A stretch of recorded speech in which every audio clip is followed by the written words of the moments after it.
What's up guys, the Valhalla-India team is here in the sunny city of Jodhpur, following a lead that will bring us to what may well be the oldest environmental activist group ever recorded in history, the Bishnoi people.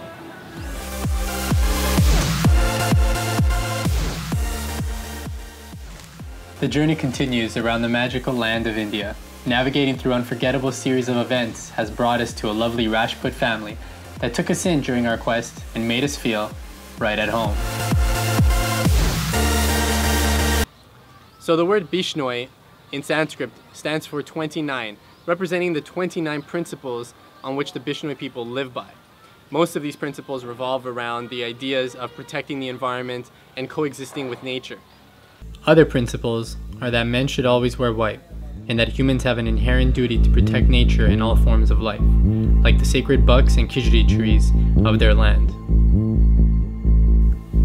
The founder of this eco-friendly society is Guru Jambeshwar, also known as Jamboji.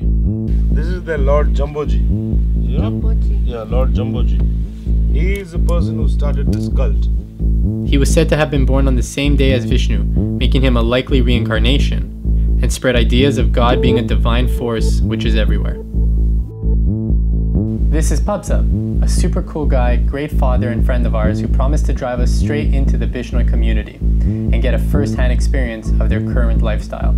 Little did we know that upon arrival we'd be greeted by a traditional opium ceremony, one reserved for honored guests to show off family wealth and hospitality. Thoughts of whether or not I should accept it had gone through my head.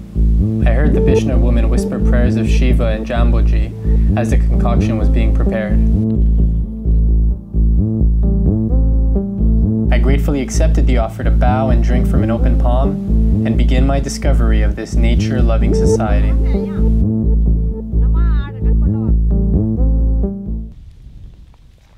Okay, so we came here for more than just a psychotropic trip.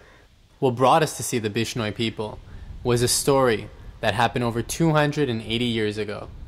In 1730, the king of Jodhpur wanted to increase the size of his fort. Thus, he sent his massive army to a local Bishnu village to cut down and gather kijri trees. Upon arrival to the village, they were met by this empowering and strong Bishnu woman. Her name was Amitra Devi, and she was there with her 3 daughters. Amitra protested against the destruction of her forest, so much so that she hugged the trees, and in the process of hugging the trees, she ended up giving her life in protection of the land.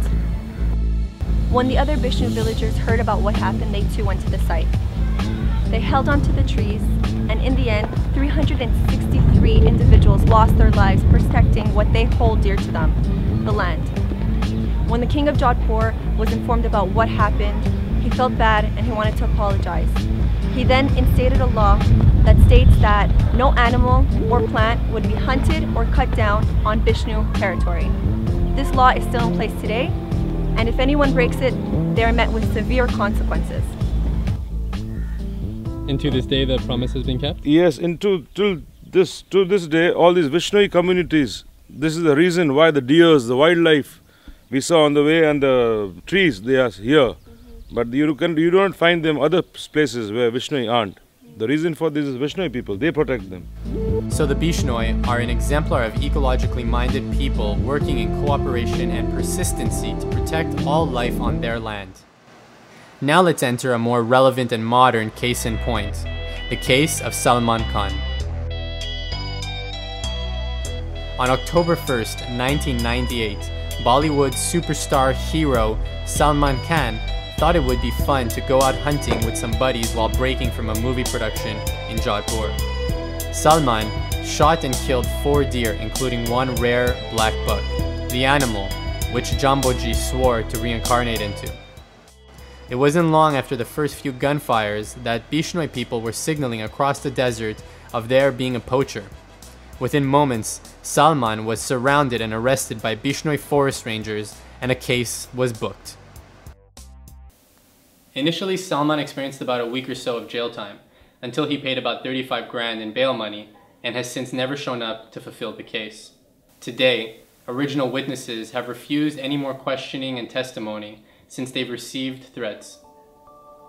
In any case, the public debacle raised awareness of a peaceful and united community, ready to stop at nothing to protect what was given to them to care for. Meeting the Bishnoi people was an incredible experience. Their culture and beliefs have survived the test of time and have shown me what it means to be a devoted steward of the land. What does it mean to you to be a great steward? Leave your comments and thoughts down below.